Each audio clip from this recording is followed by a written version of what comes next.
Selamat pagi Bu Isti, Pak Jayan, dan teman-teman. Pada kesempatan kali ini kami akan membahas mengenai foodborne disease yang disebabkan oleh Shigella dan Yersinia.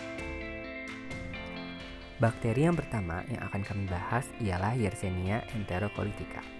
Bakteri ini merupakan bakteri gram negatif dengan sel berbentuk rod atau kokoid.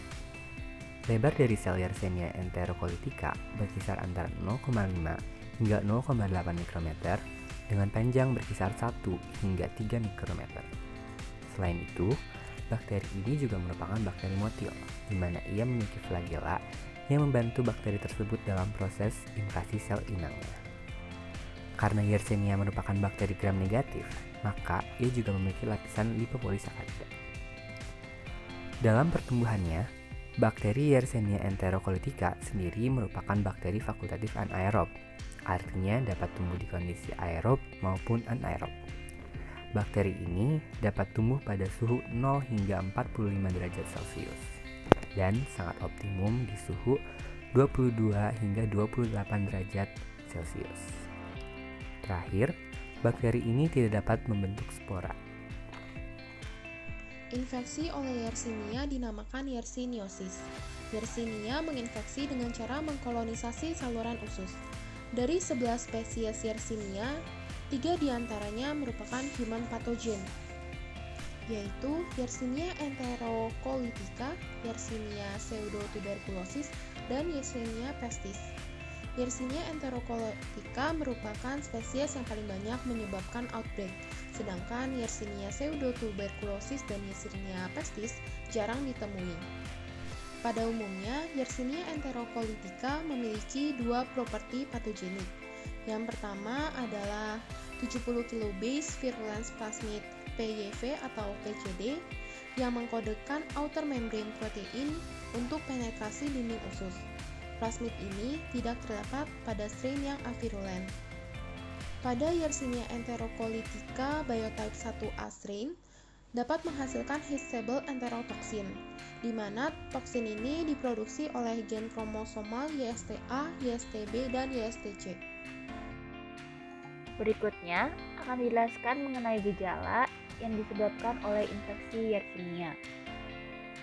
Tahap inkubasi dari Yersinia umumnya terjadi 4-6 hari dan bisa juga hingga 14 hari. Umumnya, Yersinia ini cenderung menyerang anak-anak daripada orang dewasa. Ada beberapa literatur yang menyebutkan bahwa Yersinia ini cenderung menyerang anak di bawah 5 tahun.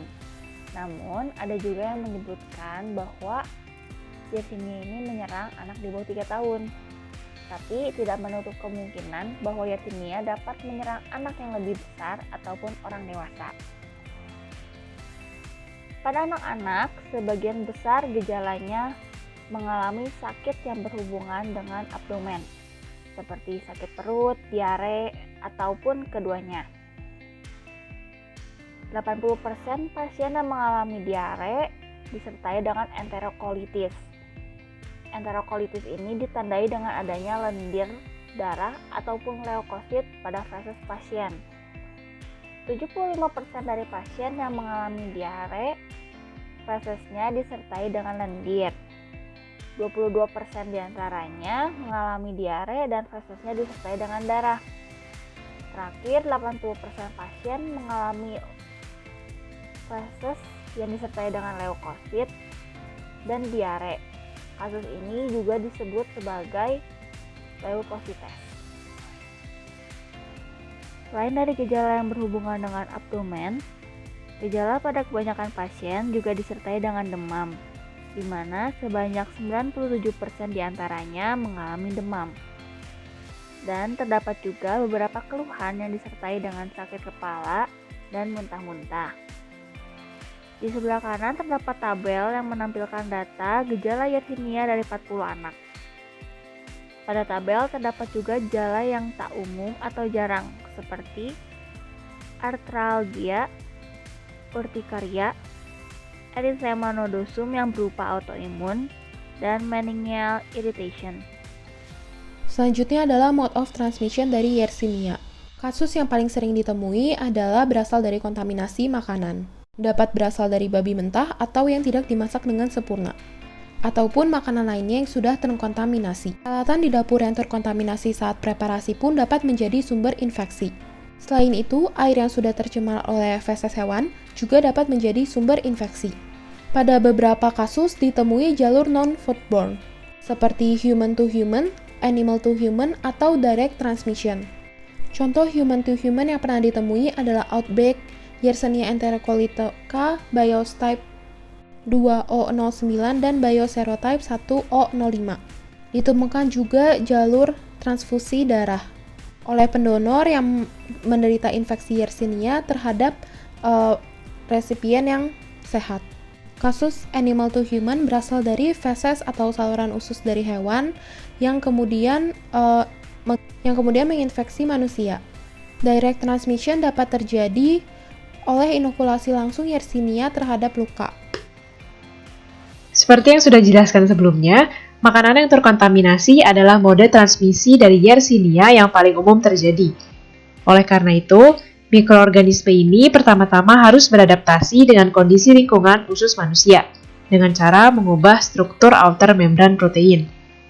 Protein ini dikodekan oleh plasmid PYV, dan proses adaptasi ini hanya terjadi pada suhu 37 derajat Celcius dan tidak terjadi pada suhu ruang. Tahap berikutnya adalah adesi. Terdapat 3 protein yang berperan penting dalam proses adesi Yersinia pada sel epitel. Pertama adalah invasin yang berperan penting dalam proses pemasukan bakteri ke dalam sel epitel. Protein kedua adalah protein YADA yang dikodekan oleh plasmid PYV. Protein ini berperan dalam adesi pada sel epitel, fagosit serta matriks ekstraseluler dan melindungi bakteri dari neutrofil. Protein ketiga adalah protein AIL yang berhubungan erat dengan virulensi karena hanya terdeteksi pada strain Yersinia yang patogen. Protein ini berperan pada proses adesi dan invasi pada sel, serta melindungi dari efek antibiotik bakterisidal. Tahapan berikutnya adalah invasi. Terdapat 2 jalur bagi Yersinia untuk masuk ke dalam submukosa. Yang pertama, bakteri akan melintasi epitel usus dengan bantuan invasin, dan yang kedua adalah bakteri berpenetrasi ke dalam sel M yang merupakan sel epitel usus yang dikhususkan untuk pengambilan sampel antigen, dalam hal ini termasuk bakteri Yersinia, dan kemudian dikeluarkan ke submukosa. Kemudian, makrofag pada submukosa akan menelan bakteri dan masuk ke sistem limfatik. Kemudian, bakteri pada makrofag ini akan membentuk mikrokoloni dan bereplikasi. Setelah itu, bakteri hasil replikasi akan terbawa oleh fagosit lainnya dan tersebar pada MLN, hati, dan limpa. Bakteri yang tersebar pada MLN atau mesenteric lymph nodes akan menyebabkan respons peradangan pada yang memicu sakit perut. Bakteri selanjutnya ialah bakteri Shigella. Shigella ini merupakan bakteri yang termasuk ke dalam famili Enterobacteriaceae. Shigella memiliki 4 spesies, yaitu Shigella dysenteria serogrup A, Shigella vexneri serogrup B, Shigella sennei serogrup C, dan terakhir Shigella boydii serogrup D. Bakteri ini merupakan bakteri gram negatif dengan bentuk selnya yaitu sel rod. Shigella sendiri memiliki sel dengan lebar sebesar 0,4 hingga 0,6 mikrometer dan panjang 1 hingga 3 mikrometer. Shigella adalah bakteri non-motil, dan karena bakteri ini merupakan bakteri gram negatif, maka ia memiliki lipopolisakarida. Pada pertumbuhannya, Shigella dapat tumbuh di kondisi aerob maupun anaerob. Suhu yang memungkinkan Shigella untuk tumbuh ialah 6 hingga 47 derajat, dengan suhu optimumnya ialah 37 derajat Celcius.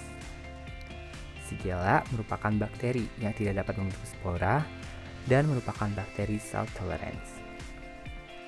Infeksi pencernaan yang disebabkan oleh Shigella disebut dengan shigellosis. Shigella dibagi menjadi beberapa serogrup A, B, C, dan D seperti yang tertera pada layar. Shigella yang patogenik memiliki virulence plasmid yang mengkodekan infection plasmid antigen atau IPA. Ada IPA A, B, C, dan D. Gen ini memiliki fungsi dalam invasi Shigella ke usus.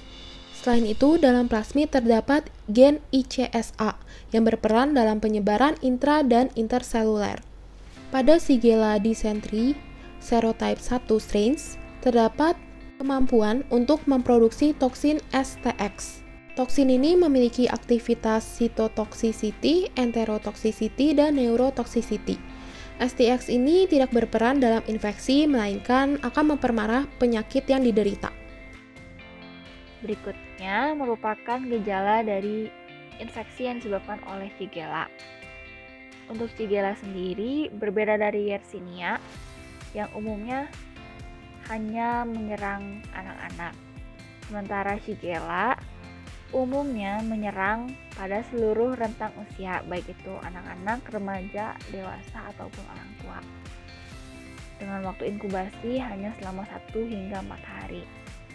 Shigella ini cenderung lebih cepat daripada Yersinia inkubasinya.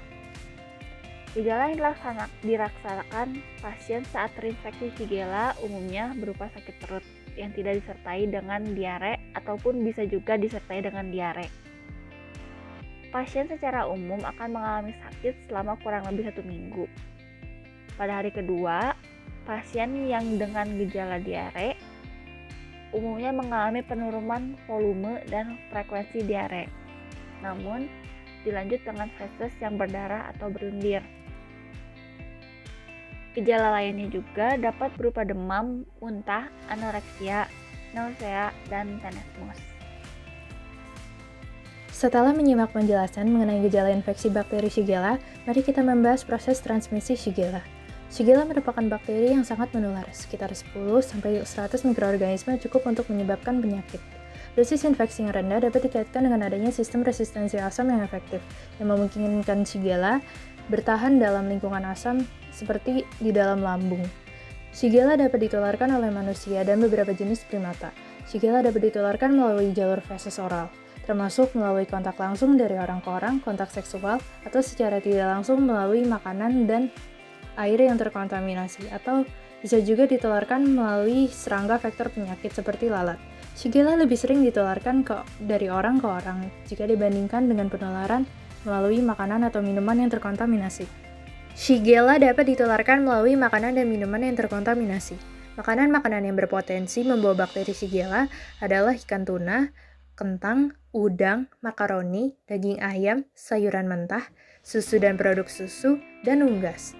Air yang terkontaminasi kotoran manusia dan proses pengolahan makanan yang tidak higienis adalah penyebab umum kontaminasi Shigella pada produk makanan. Setelah ditransmisikan kepada manusia atau primata, bakteri Shigella masuk ke saluran pencernaan. Proses patogenesis bakteri Shigella terjadi dalam saluran pencernaan tersebut. Proses patogenesis ini terdiri dari beberapa langkah. Pertama-tama, Shigella melewati barrier sel-sel epitel dengan melakukan transitosis melalui sel M dan kemudian bertemu makrofag residen. Selanjutnya, bakteri menghindari degradasi makrofag dengan menginduksi kematian sel seperti apoptosis yang disertai dengan pemberian sinyal proinflamasi. Kemudian, bakteri bebas menyerang sel-sel epitel dari sisi basolateral menuju ke sitoplasma melalui polimerisasi aktin vektorial dan menyebar ke sel yang berdekatan.